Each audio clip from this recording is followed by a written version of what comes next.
अपना धर्म परम वैदिक धर्म, और हम सब आचार्यों की कृपा पात्र बने और ऐसा महत्वपूर्ण वैष्णव धर्म की रक्षा और उसका अनुष्ठान हम तय रखने के लिए कुछ न कुछ करना तो बहुत बहुत ही जरूरत है। यहाँ जो बड़े लोग हैं, दादा दादी हरू और ऐसे लोगों के लिए कोई गड़बड़ नहीं है, क्योंकि वो तो पक्व बन गए हैं तो आराम से रहेंगे। बट बच्चे लोगों के बारे में क्या है,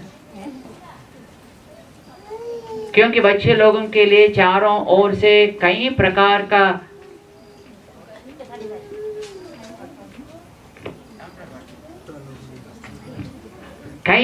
का वो दिखाते हैं, है यहाँ आओ, हम आपको पढ़ा देंगे, हम आपको पैसे देंगे, हम आपको और कुछ देंगे, फोन देंगे, कंप्यूटर देंगे और बहुत कुछ करेंगे, और साथ ही साथ और एक नया धर्म को भी देंगे।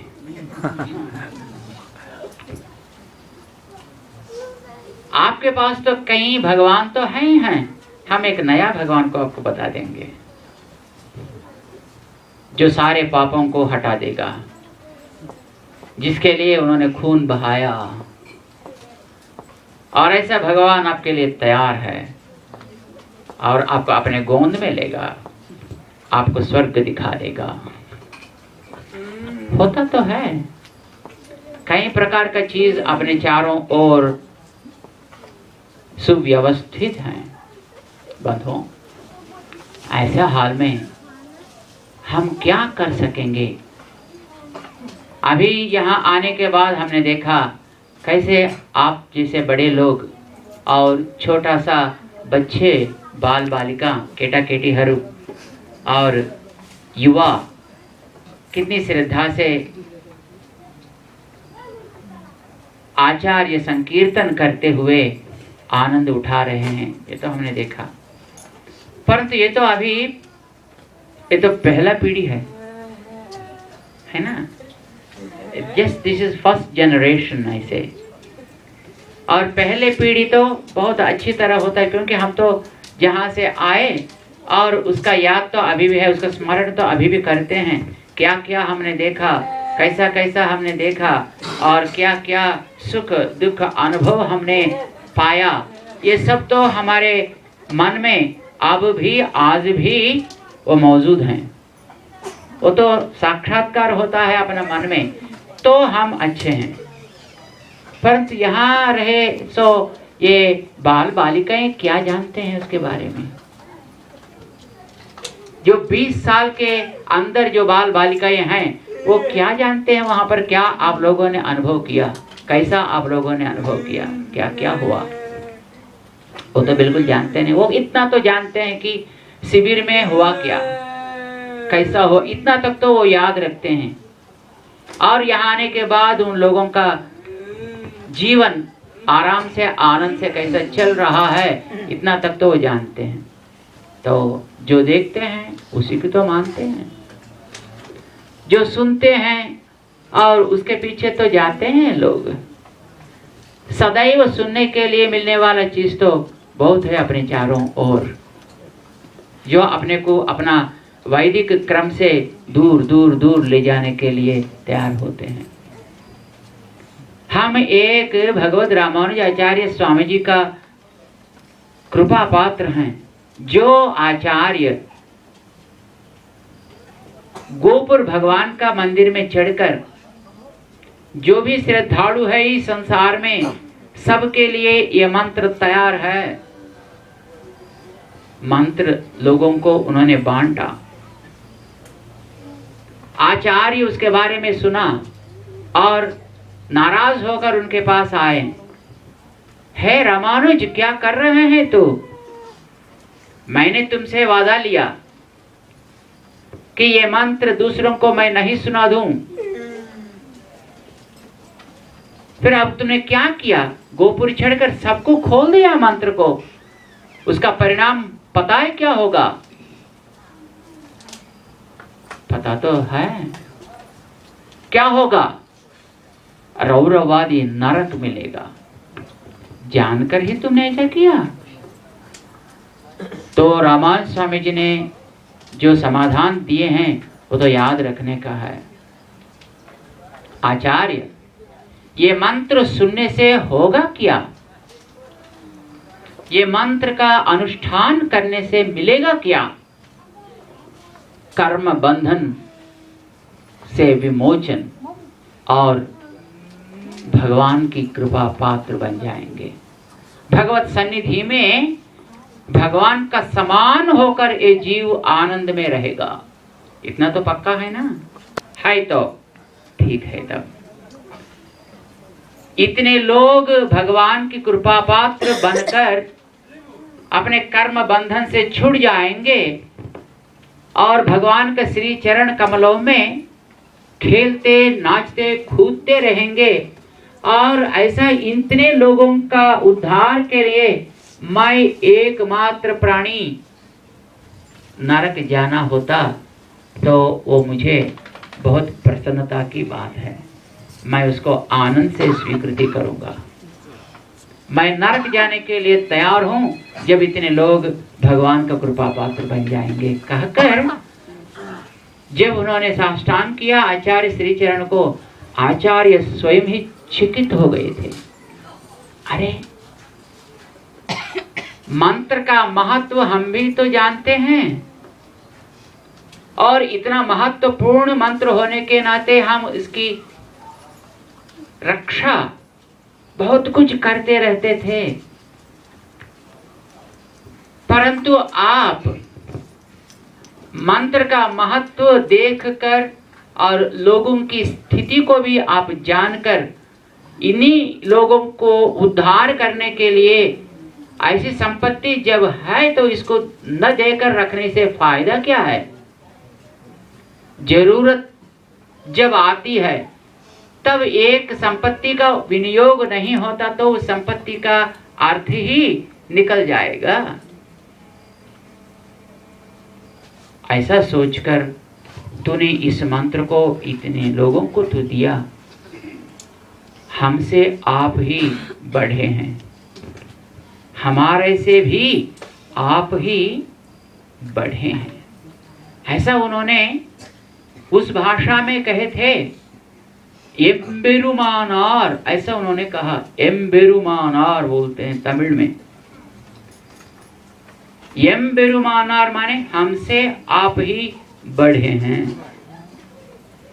गुरुजी स्वयं ही रामानुज स्वामी जी को आलिंगन करके आप ही हमसे बढ़े हो गए हैं। तब से रामानुज स्वामी जी का नाम ही वो हो गया। लोग रामानुज स्वामी का रामानुज नहीं बोलते थे, एम्बेरुमानार बोलते थे। एम्बेरुमानार हमारे उद्धार के लिए, इन जीवों का उद्धार के लिए, अपने पापों को मिटाने के लिए आचार्य उतना कष्ट उठाकर नरक के लिए भी तैयार होकर हमको मंत्र दिए हैं। हम वैष्णव बने हैं और ऐसी परंपरा में आते हुए हमारे परम पूज्य कमल नयनाचार्य स्वामी जी महाराज जो लोकाचार्य, वो स्वामी जी आपके पास आकर आप तक उस मंत्र को उन्होंने पहुंचाया। क्योंकि रामानुज स्वामी जी की आज्ञा थी, इस संसार में कहीं कोने में हो, इधर उधर ऐसा नियम नहीं रखा। पार उलगिल आसे युड़योर्केल्लाम आर्यर्गाल कूरुम, ये रामानुज स्वामी जी की आज्ञा थी। ये सारे विस्तार पृथ्वी में कहीं भी कोने में कोई भी रहे, यदि वो इस मंत्र के प्रति श्रद्धा रखें तो मंत्र देने के लिए पीछे पड़ने का सवाल ही नहीं है। और जो मंत्र सुनता है वो तो मंत्र तो आग जैसा है और पाप जैसा रुई को जलाता है और निकाल देता है। पाप निकलने के लिए दूसरी जगह को जाने का कोई जरूरत नहीं है। अप्रामाणिक स्थिति में रहने का कोई सवाल नहीं है। जब रामानुज स्वामी जी ने ऐसी स्थिति को दिखाए तो जितने भी वैदिक लोग थे उस समय में, आज नहीं, 1000 साल पहले की बात मैं बता रहा हूँ, 1000 साल के पहले कितने कट्टर लोग रहते थे। आज तो वो तो बहुत पतला पतला बन गया है ना, दूध में पानी ज्यादा मिल गया आजकल। परंतु उस समय में था नहीं ऐसा। संप्रदाय में बहुत कट्टरवादी रहते थे, हर एक कट्टरवादी होता था। ऐसा स्थिति में रामानुज स्वामी जी जब एक मार्ग को दिखाए, उसको सब लोग 1 2 3 नहीं, सारे लोग उसको सहमत किए हैं। और ये जो रामानुज स्वामी जी ने कहे हैं वो तो पक्का है। बस आचार्य बोलते थे उस समय में, नचेत रामानुजेत्येषा चतुरा चतुरक्षरी काम अवस्थाम प्रपद्यन्ते जन्तवो हन्त मातृस्यः, ऐसा बोलते हैं। यदि रामानुजा चतुरक्षर मंत्र है तो नचेत रामानुजेत्येषा, ये रामानुज ऐसे ये 4 अक्षर का मंत्र नहीं होता, हमारे जैसे लोग कहाँ जाते थे, क्या होते थे। ऐसा आचार्य लोग सब चकित होकर रामानुज स्वामी जी की कीर्तना की, जो कीर्तना अभी भी हम सुन रहे हैं हमारे गायक सार्वभौम के द्वारा। बंधुओं, ये तो एक अभी सवाल का समय है ना। हम इतने खुले जगह पे आकर क्या करना है, कैसा रहना है, क्या क्या करना है, क्या होना है, बच्चे लोगों को हम कैसा रखना है अपना संप्रदाय में और अपने रास्ते पे। ये तो हमारे ढकाल जी ने कहा, यहाँ एक सुंदर भव्य मंदिर का निर्माण होना है जिसमें हम हमारा संप्रदाय का अनुष्ठान पालन अच्छी तरह कर सकेंगे। मंदिर तो आएगा तब तक हम जो अभी सीखा है हमारे आचार्यों के द्वारा उसको तो अच्छी तरह रखना है। आप सब ये बहुत खूब कर रहे हैं। हम एक बात आपको बता देंगे, जब दक्षिण भारत से कई लोग यहाँ पर पहुंचे हैं, भारत से, आप तो भूटान से अभी अभी आए हैं, है ना, आके अभी 7-8 साल तक नहीं हुआ, 4-5 साल हुआ, ठीक है। लेकिन भारत से कई लोग यहाँ पर आ गए थे, कई लोग, और वे लोग सब ऐसा कोई वैद्य सीखकर आए, कोई इंजीनियरिंग पढ़कर आए, ऐसा सब पढ़े लिखे लोग यहाँ पर आए जिसको पहला पीढ़ी बोलते हैं। और 1970 की आसपास में यहाँ पर आए थे। वो यहाँ आकर धीरे धीरे यहाँ का स्थिति को देखकर, और यहाँ जब बच्चे पैदा होने लगे और उस बच्चों की ये शिक्षा यहाँ अच्छी तरह प्राप्त कराना है समझकर यहाँ मंदिरों का निर्माण करना शुरू किया। आजकल आपने यहाँ पर कई मंदिरों का दर्शन आपने किया होगा, है ना। तो ऐसे मंदिरों का निर्माण करने के लिए वे आगे बढ़े थे, परंतु वो भी ठीक से नहीं जानते थे क्या मंदिर होता है, क्या करना है, वहाँ पर क्या क्या होते हैं, कौन कौन वहाँ पर रहते हैं और उनकी क्रम क्या होता है। परंतु बच्चों को अच्छी तरह रास्ते पे रखना है समझकर उन्होंने मंदिर का निर्माण शुरू किया। हाँ, मंदिर तो आए हैं, परंतु जो लोग धर्म की रक्षा के लिए ये मंदिर जगह होना सोच रहे थे, वो अपने बच्चों को और उस पीढ़ी को उस पे रखना बहुत मुश्किल हो गया। तब से लोग आना शुरू हुआ, और यहाँ तो कंप्यूटर इंजीनियरिंग के लिए कई लोग आ गए, लाखों लाख लोग यहाँ पर आ गए थे भारत से। भारत भी तो एक वैदिक देश है ना। नेपाल वैदिक देश था, भारत एक वैदिक देश था, वेद भूमि इसको बोलते थे।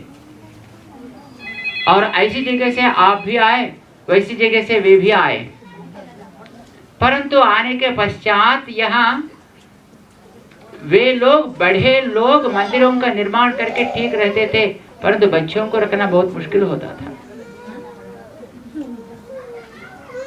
आजकल भी वही कोशिश चल रहा है, हमारे बच्चों को कैसा अपने रास्ते पे रखें। ये लोग भी बहुत तड़प रहे हैं आजकल।